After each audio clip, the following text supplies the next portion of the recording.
Muito boa noite a todos. É com imensa alegria que eu estou novamente entre os companheiros e as companheiras de ideal espírita que servem no Reino Unido. É muito bom para mim trocar ideias com vocês. Eu já tinha feito o périplo de 2014, que todo ano a gente sai levando o ideal médico espírita a várias cidades da Europa. Quando eu estava fechando o périplo e eu vi de madrugada o Charles Chaplin. E ele então me disse: não vi na programação o Reino Unido. Você não vai?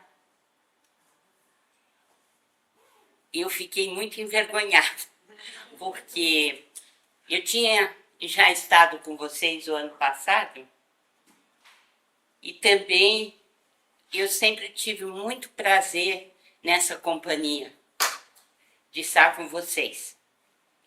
Então, imediatamente eu conversei com a Elzinha e ela disse: então venha, e nós vamos fazer seminários, 2 seminários com os nossos trabalhadores das casas espíritas. Eu fiquei muito feliz, embora eu soubesse que haveria ainda vários idas e vindas, mas deu tudo certo e afinal eu estou aqui, muito feliz. Porque se há uma coisa que preenche muito o coração da gente, é estar com trabalhadores da causa espírita. Porque nós comungamos do mesmo ideal. E o ideal alimenta, onde quer que a gente esteja. Vou entrar, então, no assunto que me trouxe aqui. Mediunidade. Observando hoje o lado médico, que é ser médium, distinguir uma mediunidade consciente de uma mediunidade inconsciente e levar as responsabilidades que a mediunidade impõe para os médiuns. E amanhã falar do trabalhador da mediunidade na prática, que ele precisa realmente de desenvolver mais.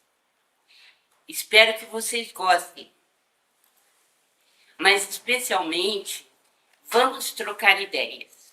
Perguntem, façam suas perguntas por escrito ou, se a organização assim o determinar, façam também oralmente. Isto depois vamos ter a orientação. Mas não se acanhem, porque eu também vou dizer uma coisa para vocês.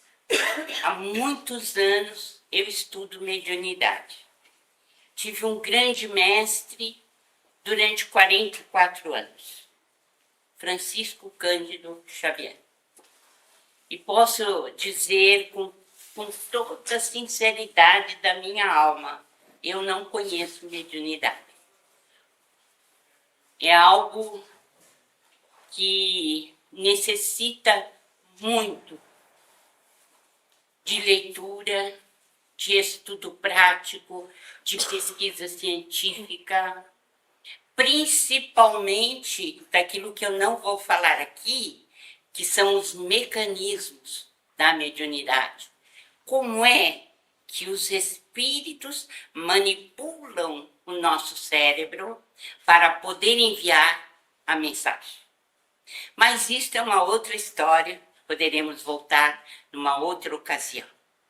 O importante é nós estabelecermos entre nós esses conceitos básicos, que vocês já devem ter, para que a gente possa trocar ideias.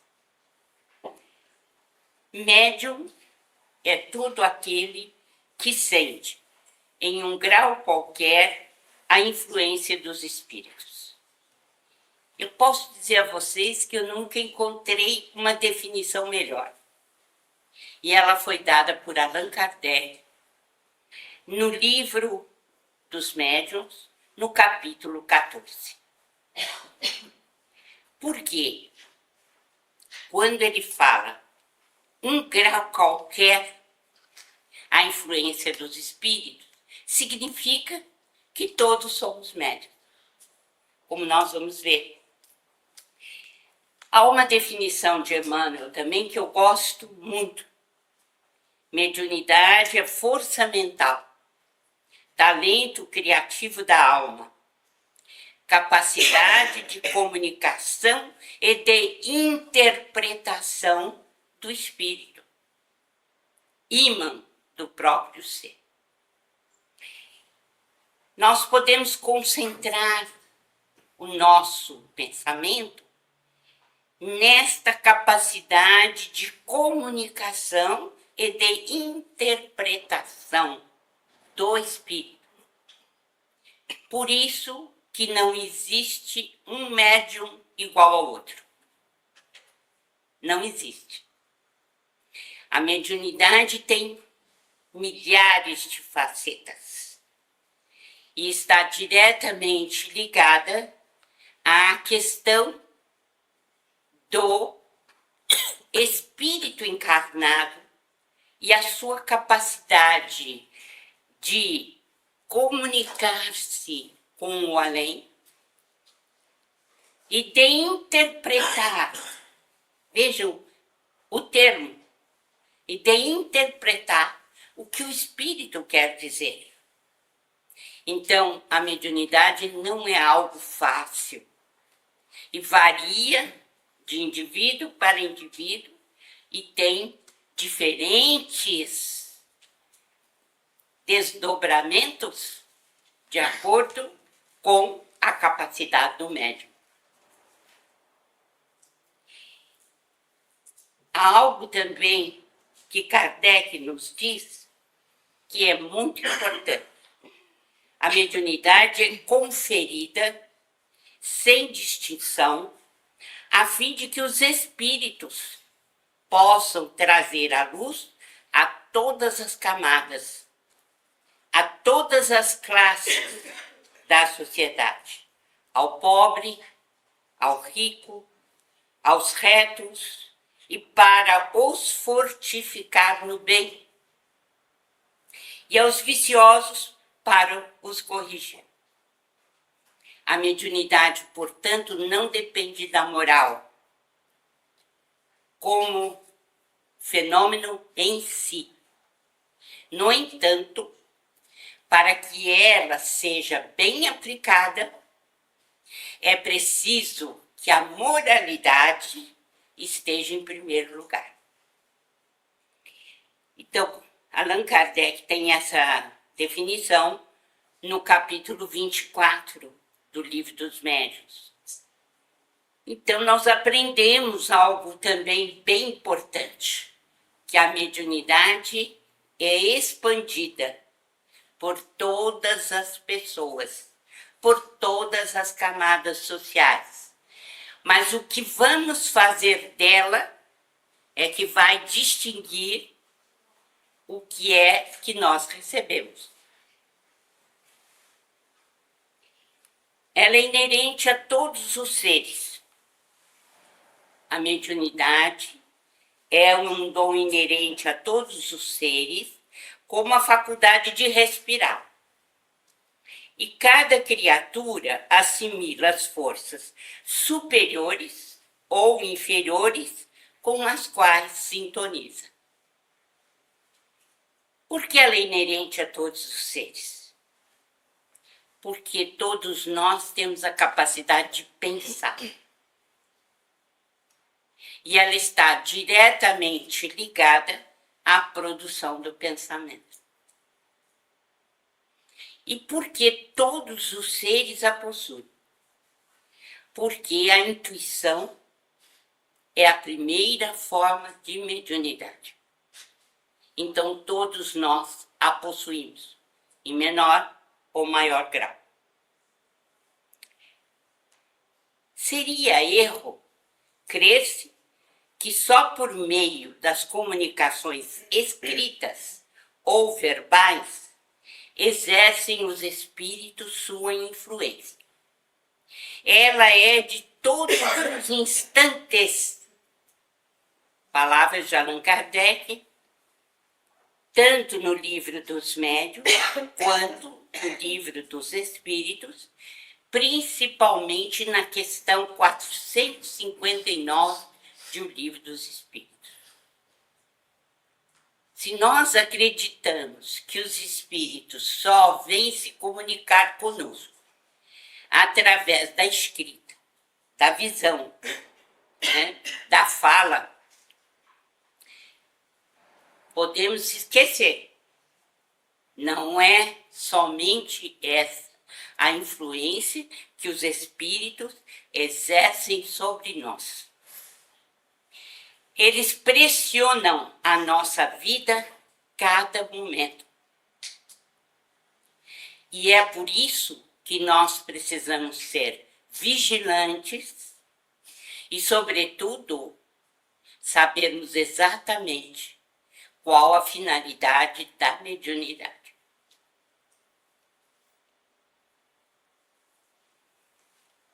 Aqui eu trouxe um caso que vai nos ilustrar o que Kardec quis dizer com essas expressões.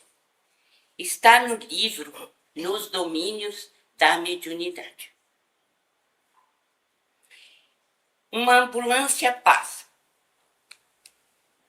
André Luiz, Hilário e Aulos estão juntos, e Aulos é o preceptor sobre mediunidade. A ambulância passa e junto de um senhor de cabelos grisalhos, uma entidade em roupagem lirial aparece junto dele.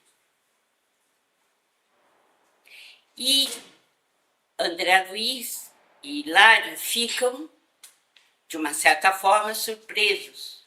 Numa ambulância, e alguém com essa capacidade de atrair um anjo, um espírito de grande evolução. Então, Aulos diz a eles, nem tudo é energia viciada. Mas é espírita? Pergunta o Hilário. Pode abrir? Mas é espírita? Pergunta Hilário. A resposta sábia. A bênção do Senhor pode descer sobre qualquer expressão religiosa.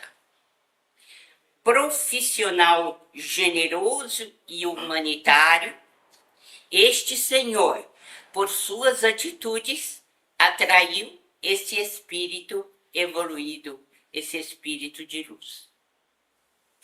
Não lhe bastam o título de espírita e de médium.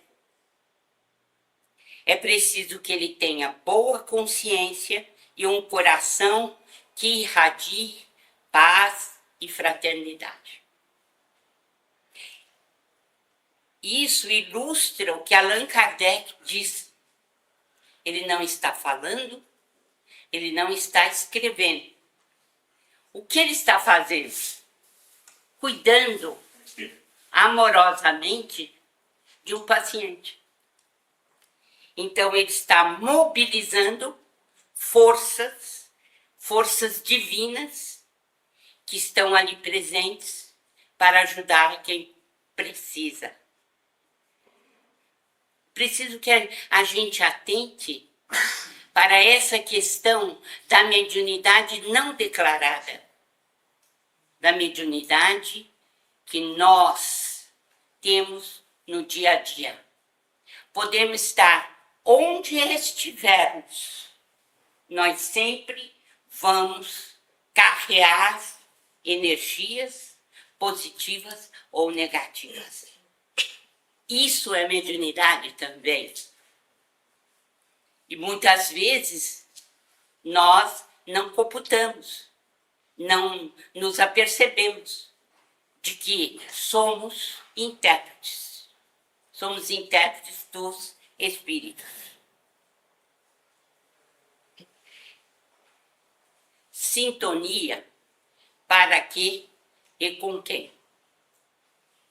Parafraseando um antigo provérbio, diz Emmanuel: dize-me com quem andas e dir-te-ei quem és, concluiremos que basta a pessoa explicar onde repetidamente está para sabermos que objetivos ela procura. E basta notarmos com quem anda para que saibamos com quem essa mesma pessoa deseja se parecer. Isto ainda ilustra o que Allan Kardec disse.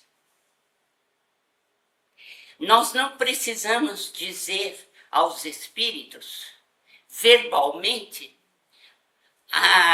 para sermos compreendidos como somos.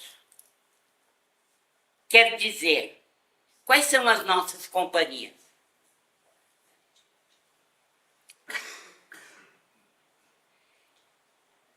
Onde nós vamos?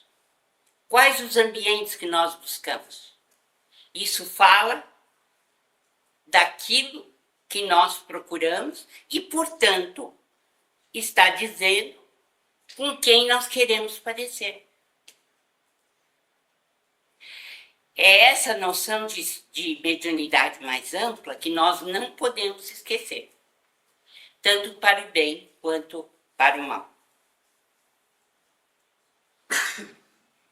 Por que os espíritas, especialmente os espíritas, se preocupam com o fenômeno mediúnico, mas não tão somente para pesquisa ou algo assim? O que nos preocupa no fenômeno mediúnico nos foi orientado diretamente por nosso Senhor Jesus Cristo. E nenhuma religião leva a sério essa questão quanto o Espiritismo. Quando Cristo disse em Marcos, capítulo 16,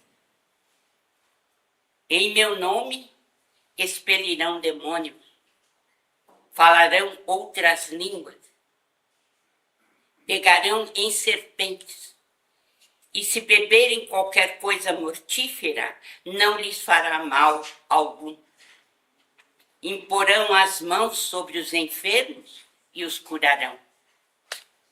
Vejam bem a importância do que o Cristo disse há 2000 anos, mais de 2000 anos, quando ele ia ascender aos céus para os 500 da Galiléia.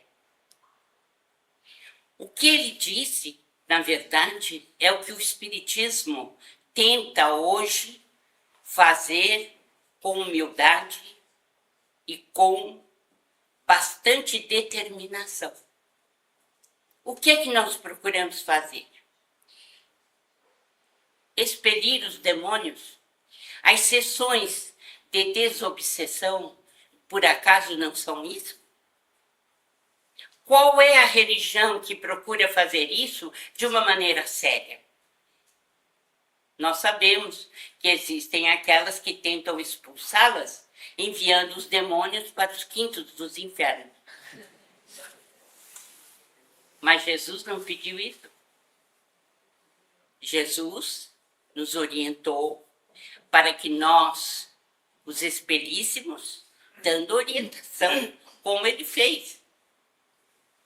Quando ele viu o homem mudo, que não falava, ele repreendeu o espírito que o impedia de falar. O espírito saiu daquele corpo e o homem voltou a falar. Mas Jesus não enviou aos infernos. Existem técnicas hoje, infelizmente, ganhando corpo no meio espírita, que manda os obsessores para o inferno. Isso não existe nem em Kardec, nem em lugar nenhum. Os obsessores somos nós mesmos, desencarnados. E se Jesus nos mandou amar o nosso próximo, como é que nós podemos agir dessa forma? Com que direito? E se foi o próprio Cristo quem nos ensinou a tratar os obsessores de forma humana, cristã, positiva. Então, o Espiritismo procura expelir os demônios e impor as mãos sobre os enfermos. Que mediunidade é essa? Mediunidade de cura. E quem está fazendo assim?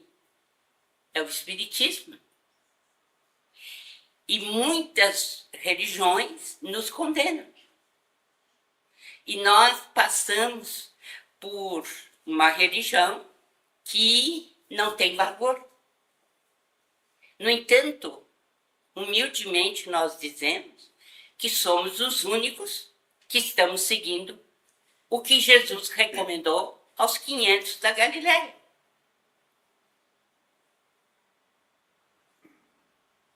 E onde estão os médios? Sabe por que eu pergunto isso? Porque se vocês lerem o livro Os Mensageiros, de André Luiz, vão ver uma coisa muito estranha lá. Estranha e verdadeira. Lá ele diz que anualmente renascem centenas de médiuns para trabalharem na crosta. Anualmente. Principalmente ele está se referindo a nosso lar. Então, e ele os divide assim: médiuns esclarecedores, são os dirigentes das reuniões espíritas, e médiuns que estão ali para que os espíritos falem através dele. Mas onde estão essas centenas de médiuns? Eu falo pelo meu país, não estou falando por aqui. No meu país, nós temos centros espíritas de larga nomeada, com 2.000, 2.500 alunos, e que se formam na mediunidade. E as sessões, onde estão? E a prática? Onde é que elas estão? Não existe. Sabe por quê? Porque é preciso eterna vigilância. E é preciso que se tenha trabalho, que se dedique. O centro espírita precisa dedicar. Não pode aceitar qualquer coisa. Não é porque vem um espírito falar conosco que ele está autorizado pelo mundo espiritual para nos dizer o que devemos fazer. Nós temos que ter o discernimento para saber se é um espírito superior ou não. Nós temos que ter isso. Então, são centenas. Não sabemos onde eles estão. O médium passista, por exemplo, Jesus não recomendou? Imporão as mãos sobre os enfermos e os curarão. Quem é que está falando isso? O Cristo. E o Espiritismo foi o primeiro a aderir. Kardec tem escritos maravilhosos sobre o fluido vital. Então, esse fluido magnético, que é bem desenvolvido aqui nos domínios da mediunidade, é uma força peculiar a todos os seres. Qualquer pessoa pode dar passe. A faculdade tem que ser disciplinada.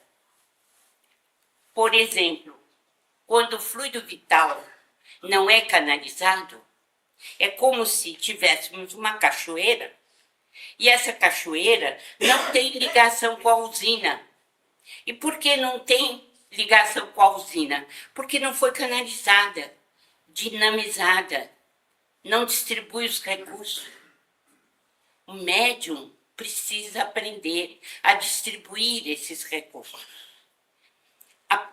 O médium não pode inflar o seu ego, seu personalismo. Ele tem que trabalhar com amor, com disciplina, com humildade. E ele tem que entregar o seu serviço a Jesus, porque é a ele que pertence a usina, a força. Todo aquele que se vangloria será rebaixado. Todo aquele que se exalta será humilhado. Por quê? Porque não é da lei que cada um de nós blasone aquilo que não é. Nós sabemos que somos, sim, algo importante na vida, mas se nos ligarmos à usina, essa é permanente. Então, na prática, os passos. O fluido magnético no centro espírita é humano espiritual. Por quê? Por que ele é humano espiritual? Isso dito por Allan Kardec. Por quê? Porque existe o fluido vital do médium, que se acopla ao fluido espiritual do guia. Então, nos centros espíritas, nós nunca estamos sozinhos e nem deveremos estar sozinhos, porque vamos errar. Quem canaliza o fluido vital é o guia, é o protetor. Ele sabe o que o paciente está precisando. Nós não temos essa informação. Então, os gestos não importam. É a equipe do além que canaliza o fluido, né, da forma como ele é necessitado pelo enfermo, por aquele que está lá. O que o passista tem de fazer?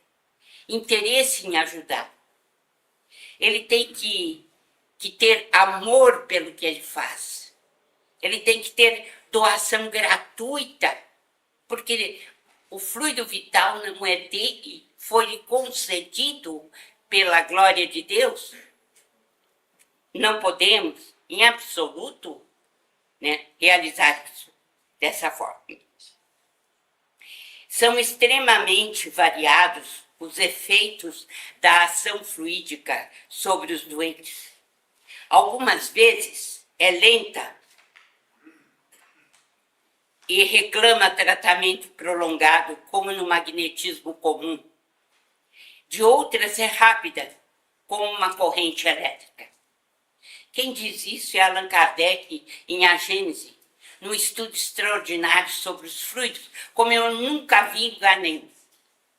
Então, vejam bem, o médium pode demorar com um fluido toda semana para obter um resultado X. Uma vez me contaram que Eurípides Barçanufo receitou para uma senhora 99 passes. E outra obteve a cura instantânea. Então, podemos ver que para cada caso existe uma solução que nós não conhecemos, não é? Então, Emmanuel define passe assim. O passe poder, a fórmula como você dá o passe.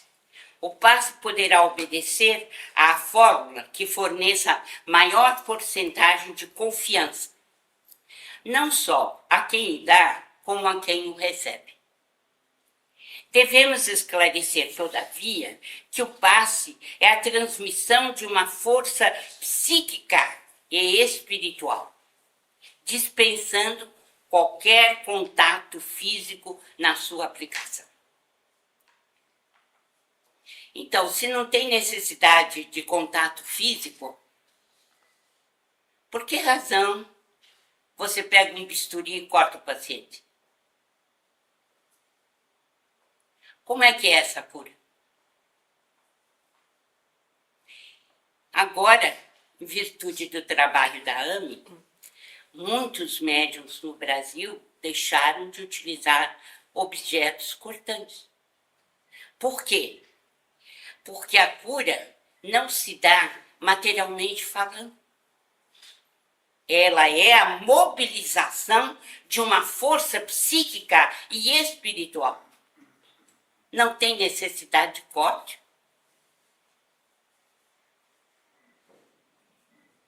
E algo que eu adoro no livro Nos Domínios da Mediunidade.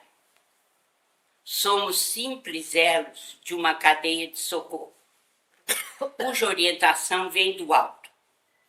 Na verdade, somos singela tomada elétrica, dando passagem à força que não nos pertence e que servirá na produção de energia e luz. Outro dia o Dr. Bezerra falou comigo assim, eu vou dar para vocês um plano de pesquisa espiritual, pesquisa científica feita por vocês, da ZAM. Aí deu tudo direitinho. Depois ele disse que o Mesmer fazia parte de uma das falanges que estavam subordinadas a ele, estavam ligadas a ele, e que o Mesmer dizia sempre que o passe já devia estar sendo dado nas instituições de saúde largamente, e que, infelizmente, ainda não tinha acontecido. Então, eu estou falando para vocês que num futuro não distante, se Deus quiser, o passe será amplamente utilizado pelas instituições de saúde. Porque nós estamos perdendo muito tempo e os doentes não estão aproveitando. E como os espíritos disseram, cada um de nós dentro dessa sala aqui pode doar. Não existe distinção. E quanto mais a pessoa é humilde, quanto mais ela é sincera, quanto mais ela serve a Jesus e não a ela, mais resultados ela tem. Então, as casas espíritas devem estar preparadas para não tocar no paciente, para desenvolver a humildade, para trabalhar com os guias espirituais, para transmitir a eles a nossa confiança de que eles farão a utilização da força como melhor lhes aprouver. Enfim, nós temos que nos formar interiormente como médiuns. O médium passista, ele não pode se apegar aos resultados. Sabe por quê? Porque ele não conhece o estado de cada paciente. Ele não sabe. Às vezes, o melhor paciente é desencarnar, porque assim estava determinado antes da reencarnação. E para ele será melhor. O médium espírita não tem medo da morte. E por isso mesmo não fica simplesmente manipulando dados. Isso não compete a ele. Às vezes, alguém pode receber um passe e logo depois desencarnar. Para ele foi melhor. Desencarnou mais rápido. Não é? Não podemos ver a questão dessa forma. Temos que entregar o resultado aos espíritos superiores que comandam tudo. Chegou o momento de a humanidade trabalhar junto com uma equipe que não é vista do ponto de vista material. E temos que confiar. Por exemplo, André Luiz foi dar os primeiros passos após a morte física, após ser internado em nosso lar e tudo mais. E aí ele foi tratar de uma senhora que desencarnou por tracoma. Vocês sabem a doença dos olhos, a doença infecciosa, e que a levou à desencarnação, e ela estava cega do outro lado. Aí o André Luiz foi, com todo aquele carinho, deu passe. Era a primeira vez que ele estava dando passe no mundo espiritual. E a mulher começou a ver. E começou a ver, e ai, o senhor é um santo, e o senhor é maravilhoso. Aí o Aniceto, que era o mestre, né, disse, cuidado, o resultado não pertence a você. Você não sabe. Aí ele deu passe no senhor que tinha desencarnado de câncer da face, totalmente deformado, o rosto todo deformado. E não aconteceu nada. E aí o Aniceto voltou a casa. Você viu? Em uma paciente, o resultado foi de uma maneira, e nesse paciente a outra. Então, nós não podemos nos impressionar com os resultados. Nos passes, nós devemos ser fiéis aos dirigentes da casa. As regras do passe são estabelecidas pelo centro espírita que nós frequentamos. Havia uma pessoa que estava muito inconformada e me procurou. Ah, mas eu não posso trabalhar nessa casa porque o passe que eu conheço, que eu reconheço, não é dessa forma. Eu falei, filha, saia do centro espírita e procure outro. Não é você que vai determinar as regras de um centro espírita para o qual você não foi chamada, nem para a diretoria e nem para a averiguação dos aspectos da casa, dos problemas da casa. Frequentemente eles pegam os oradores para dar recado para eles nas palestras. Mas não é, nós não estamos ali para isso, não é? Então, os dirigentes estabelecem as regras. E por que os dirigentes estabelecem as regras? Porque não existe regra acabada. O passe tem que ser assim e acabou. O que nós vimos de Emmanuel? O passe deve obedecer àquilo que é melhor para o próprio passista, o que condiz mais com a sua natureza. Porque todos nós podemos doar. A falta de sintonia com a casa prejudica muito. O que precisamos é buscar a união de pensamentos e levar muito a sério o compromisso. Está chovendo? Ah, então eu vou ficar em casa hoje. Né? E eu estou com uma dorzinha que parece que vai aumentar. Que história é essa? O passista é um agente de saúde. E o enfermeiro e o auxiliar de enfermagem, ou o médico, ou o psicólogo, ele não pode dizer que ele está com dor de barriga. Ele tem que trabalhar. Toma o remédio e trabalha. Assim também é o passista.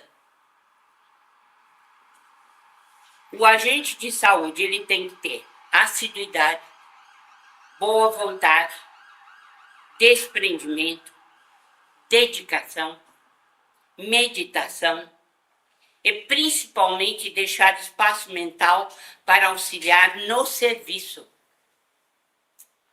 Esse espaço mental que me ensinou foi o Dr. Bezerra de Menezes. Ele disse assim, filha, olha, as AMES têm que deixar espaço mental para a AME. Isso significa o seguinte, que no meio de todo o burburinho de tarefas que você tenha, você tem que deixar um espaço para viver o seu ideal espírita, seja ele qual for. Se você nunca deixa espaço mental para isso, as intuições vão para onde? Não tem. Não é? A mediunidade depende do perispírito, que é o princípio de todas as manifestações, e da organização física. Depende do perispírito. Por quê? Porque no corpo, os sentidos estão canalizados pelos órgãos do sentido. mas no perispírito estão distribuídos pelo corpo inteiro. Quando o espírito já tem uma certa evolução, os chamados santos, a mediunidade deles é natural. E quando há intervenção espiritual, no mundo espiritual, aí nós podemos reencarnar com tarefa especialíssima de mediunidade, mas é uma mediunidade de prova. Aparece como mediunidade de prova. A respeito disso, tem uma mensagem muito interessante do irmão X. Quando ele conta que veio uma senhora pedir, enquanto dormia, que que ele a orientasse, porque a sua netinha estava com um problema mediúnico e ela precisava de alguém na área onde ela mora. Então, conduzida pelo irmão X, ela chegou no centro espírita, né, onde ela seria atendida. Mas aí tem uma história por trás. O presidente da casa espírita, dessa casa espírita, ele tinha sido um desastre nas encarnações anteriores. E quando ele estava no mundo espiritual, ele disse: me manda um câncer, me manda a miséria, uma cadeira de rodas, eu não posso continuar com a consciência como eu estou até aqui, né, desalentado, completamente abatido. Aí o mundo espiritual se reuniu, seu mentor também, e disse: não, você vai nascer como médium. Ah, só isso? Só isso? Só? Não vai ter câncer, não vai ter galejão, não vai ter nada. Aí, bem, passou a puberdade, logo depois ele já entrou na mediunidade e começou a trabalhar no centro espírita. E adivinha o que aconteceu? Humberto de Campos levou justamente nesse centro espírita, que ele sabia que estaria ali o irmão tal, fulano de tal, e que ele iria orientar a menina, né? Bom, chegou lá, essa senhora levando a netinha, toda preocupada, e falou assim: onde está esse médium, que eu preciso da orientação para minha netinha? Aí eles disseram assim: ah, hoje ele não veio, a senhora quer o endereço da casa dele? Ah, sim, se o senhor puder me dar. Lá foi ela até a casa do médium. Chegou lá e estava na rede, balangando. Aí, tinha tirado o sapato, estava com os dedos todos para o ar na rede. Aí a mulher chegou e falou para eles, não podia ajudar, que a menina estava muito mal e que todos diziam que era mediunidade. Aí ele olhou bem para ela e falou assim: ah, minha filha, hoje não vou não, trabalhar é para relógio. Então, nós vemos que a mediunidade ela é concedida como mediunidade de prova, pagamento de dívida. E por isso há intervenção no mundo espiritual para favorecer isso daí. O corpo espiritual ou perispírito, ele é um molde do corpo físico. Ele é uma túnica eletromagnética, uma matéria em outra faixa vibratória, e é comandado pelo pensamento. Existem 7 centros de força: coronário, cerebral, o laríngeo, o cardíaco, o esplênico, o gástrico, o genésico, e é atraído pela lei da gravidade. Por que isso é importante? Porque quando a gente desencarna, é o peso do perispírito que vai determinar o lugar para onde vamos. Por isso é importante que ele seja atraído pela lei da gravidade. Nosso cartão de visita seja de qualquer pessoa, é chamado halo vital ou aura. E é uma atmosfera pela qual somos conhecidos, contatados. Isso é muito importante. Por quê? Porque nós podemos esconder de todo mundo, mas não podemos esconder dos espíritos o que realmente nós somos. Quem é que fala sobre nós? A nossa aura. E é através da nossa aura, dessa atmosfera particular, nós atraímos os espíritos que têm contato conosco. Os viciados, né?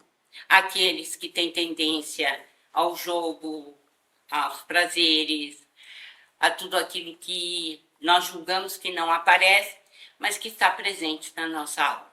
Ou então, se somos intelectuais, ou se desejamos o bem dos outros, tudo isso está estampado na nossa aura. E o médium, sobretudo, ele atrai por sua aura. Gabriel Delany tem uma frase muito interessante. A mediunidade não é uma faculdade sobrenatural, um dom miraculoso. Ela depende simplesmente de uma propriedade fisiológica do sistema nervoso. Não tem nenhuma relação necessariamente com a moralidade ou o grau de inteligência do médium. Mediunidade, como nós já vimos, ela é inerente a todos os seres e existem aqueles que a têm maior desenvolvimento. A mediunidade depende da organização física, depende da pineal ou epífise, que é a glândula da vida mental. A epífise é um órgão de senso-percepção. Ela converte onda magnética em estímulo neuroquímico. Então, como Allan Kardec disse e Gabriel Delany, nós dependemos desta pequena glândula para estabelecer contatos com o mundo espiritual. E, evidentemente, do perispírito, porque é através dele que nós atraímos os espíritos que estão ao nosso lado. Então, a epífise é o novo sentido dos homens, está em Missionários da Luz. No exercício mediúnico de qualquer modalidade, a epífise desempenha o papel mais importante. Através de suas forças equilibradas, a mente humana intensifica o poder de emissão e recepção de raios peculiares à nossa esfera. É nela, na epífise ou pineal, que reside o sentido novo dos homens. Entretanto, na grande maioria deles, a potência divina dorme embrionária. Então, quando falamos de mediunidade, temos que colocar perispírito e corpo físico. No perispírito, a aura é importante para o contato que fazemos. E é claro também, porque é através do perispírito que há ressonância entre os espíritos. E por que a pineal é importante? Porque é a pineal que converte onda eletromagnética dos espíritos em onda química. E o nosso cérebro funciona mediunicamente.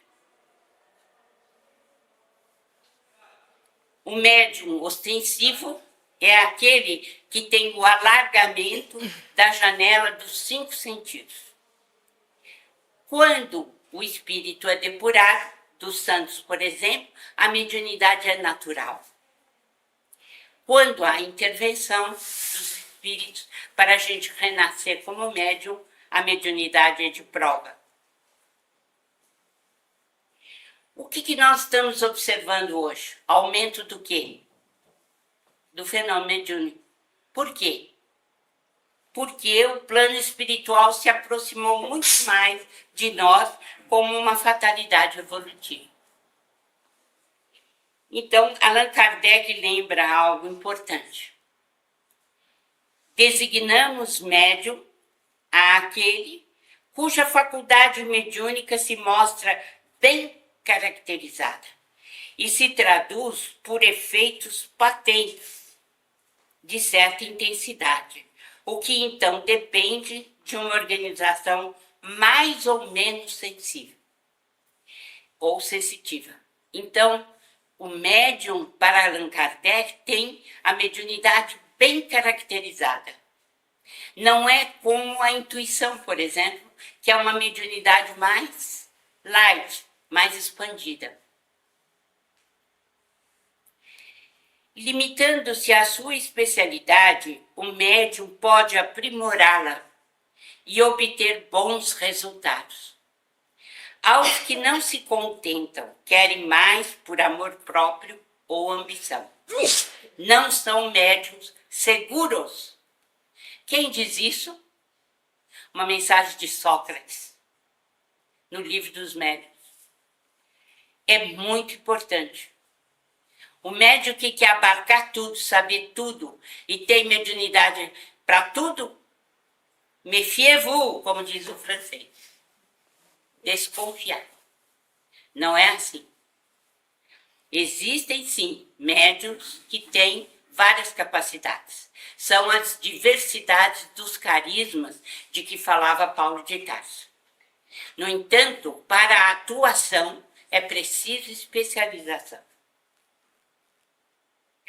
Aulus dizendo: considero de extrema importância a apreciação dos centros cerebrais, que representam bases de operação do pensamento e da vontade, que influem de modo compreensível em todos os fenômenos mediúnicos, desde a intuição pura à materialização objetiva.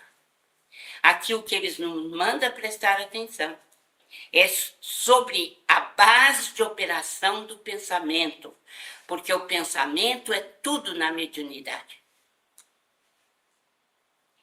O pensamento é tão significativo na mediunidade quanto o leito é importante para o livro.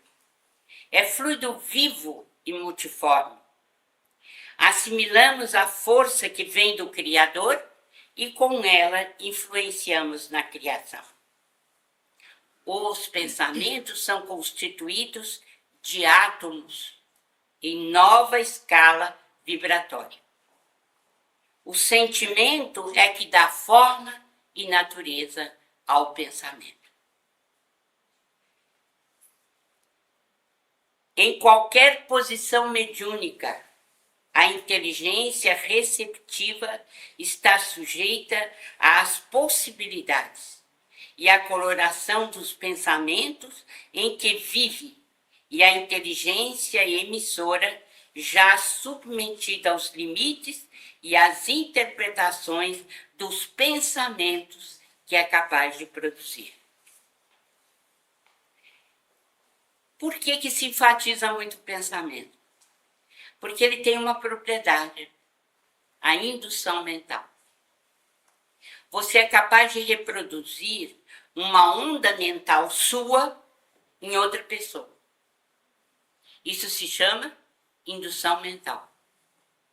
Nós temos essa capacidade. Por isso, os espíritos dizem: nossos pensamentos geram nossos atos. E nossos atos geram pensamentos nos outros. Por quê? Porque na criação divina, ele fez com que houvesse uma rede.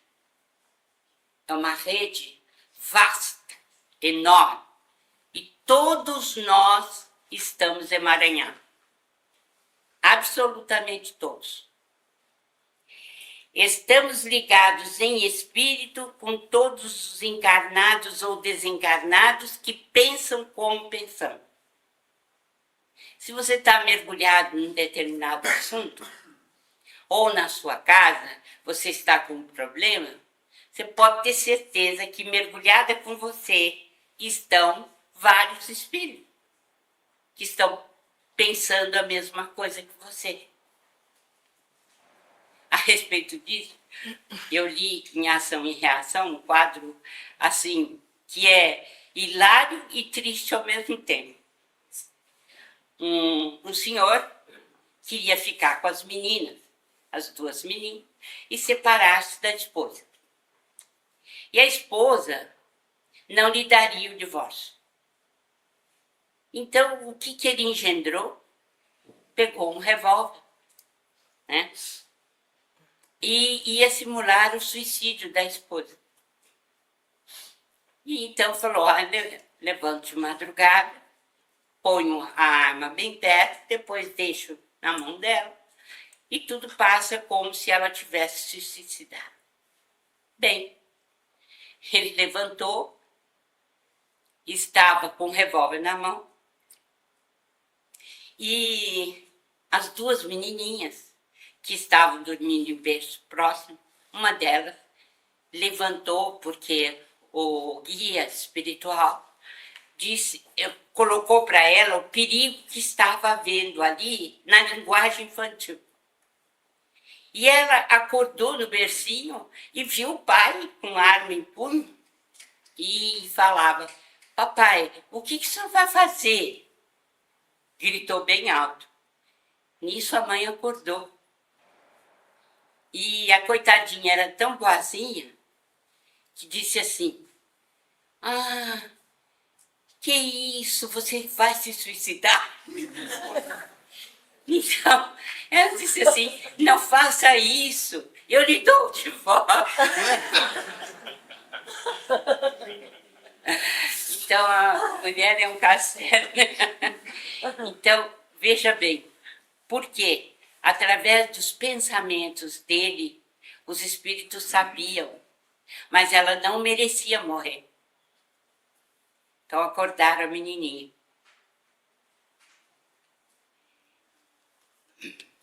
Quais são os sintomas da mediunidade?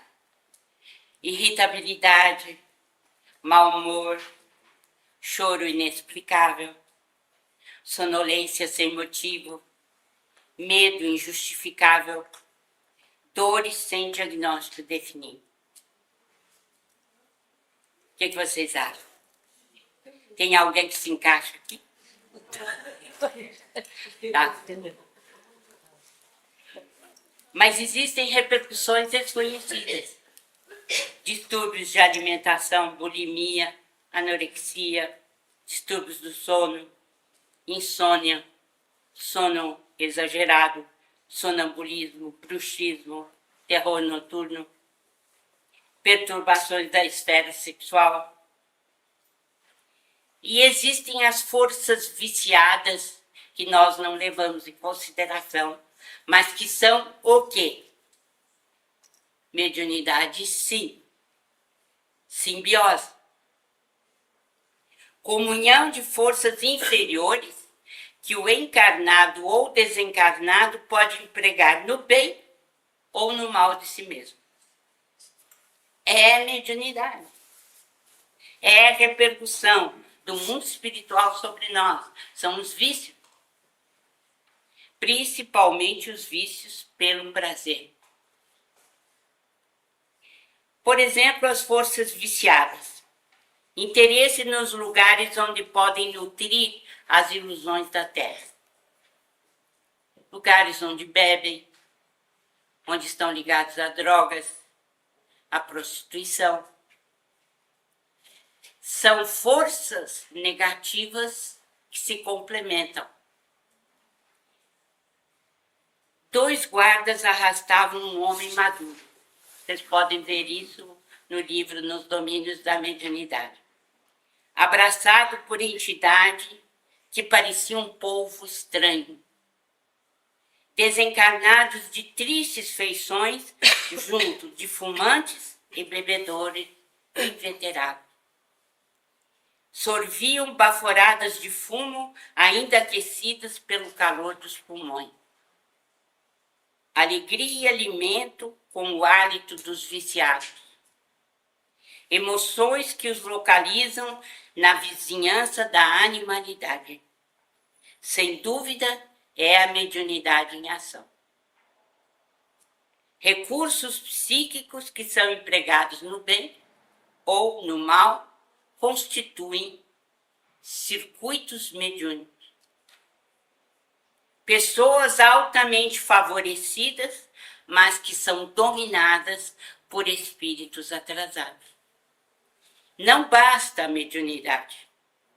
Precisamos da doutrina espírita para controle dela. Renovação mental com alicerces no bem. Se o médium frequenta esse tipo de ambiente, certamente a sua ligação será com espíritos dessa natureza. E o seu corpo físico e o seu corpo espiritual não vão reagir positivamente. E na mediunidade existem os fenômenos anímicos. Vocês sabem o que são fenômenos anímicos? São aqueles que o homem vivo, encarnado, exerce além do corpo físico, além dos limites do seu corpo físico. Por exemplo, podemos deixar o corpo numa cadeira e o espírito sai e vai visitar outros lugares, né? Então nós temos não somente esse que é a experiência fora do corpo, mas a telepatia, o pressentimento, dupla vista. O que é dupla vista? É você ver, ouvir à distância. Por exemplo, Emanuel Swedenborg, sueco, viu a sua casa pegar fogo quando ele estava em Göteborg e ele morava em Estocolmo. 65 quilômetros o separava da sua casa. Ele conseguiu ver o fogo e descrevê-lo. Então isso se chama dupla vista e é um fenômeno anímico. Ou alguém que está num hospital em estado crítico e pode se comunicar numa sessão espírita através da fala ou da escrita. Mas é um fenômeno anímico. É ele que está se comunicando. E existem os fenômenos espiríticos. Channeling, assimilação de correntes mentais, psicografia, psicofonia, vidência, auditiva, curativa, psicometria, são o quê? Fenômenos espiríticos. Quer dizer, a gente vê o mundo espiritual.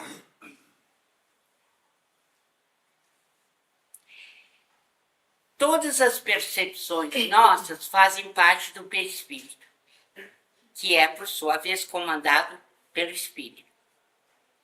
Quando ele se reveste de um corpo material, elas não se manifestam senão pelos meios orgânicos, pelos órgãos dos sentidos.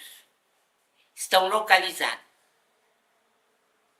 Na experiência fora do corpo, o espírito projeta-se no mundo espiritual, conscientemente ou não, e expande os seus poderes sensoriais, que será tanto maior quanto mais centros de força sejam dissociados ou desarticulados.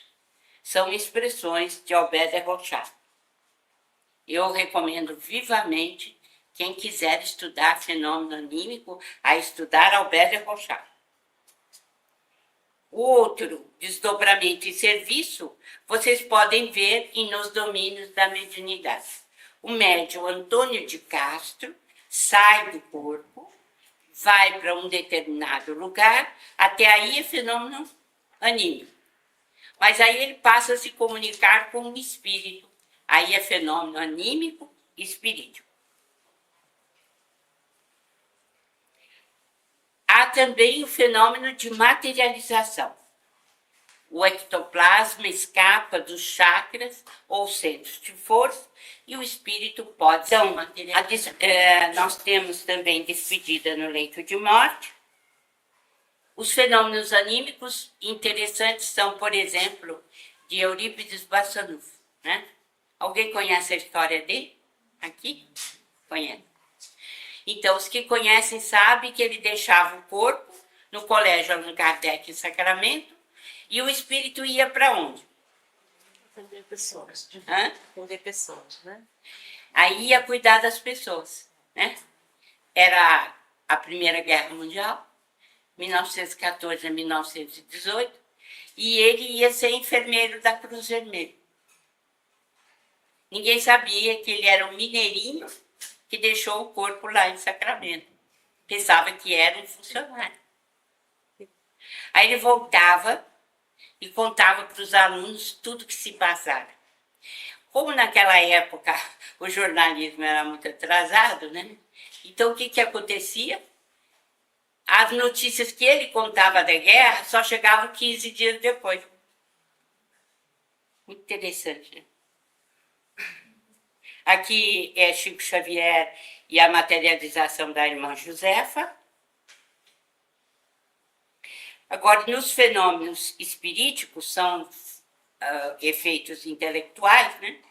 Assimilação de correntes mentais, ou aquilo que Kardec chama mediunidade mental da Revista Espírita, que eu recomendo para vocês lerem com cuidado.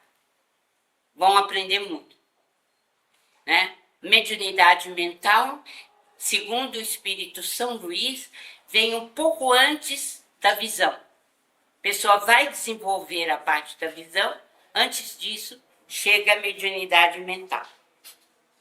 A mediunidade curativa, que nós já tivemos oportunidade de descrever, que é a transmissão de energias que alteram o campo celular, e que Leon Denis chama de medicina dos humildes e dos crentes, e que eu já tive a oportunidade de falar sobre o passe na casa espírita.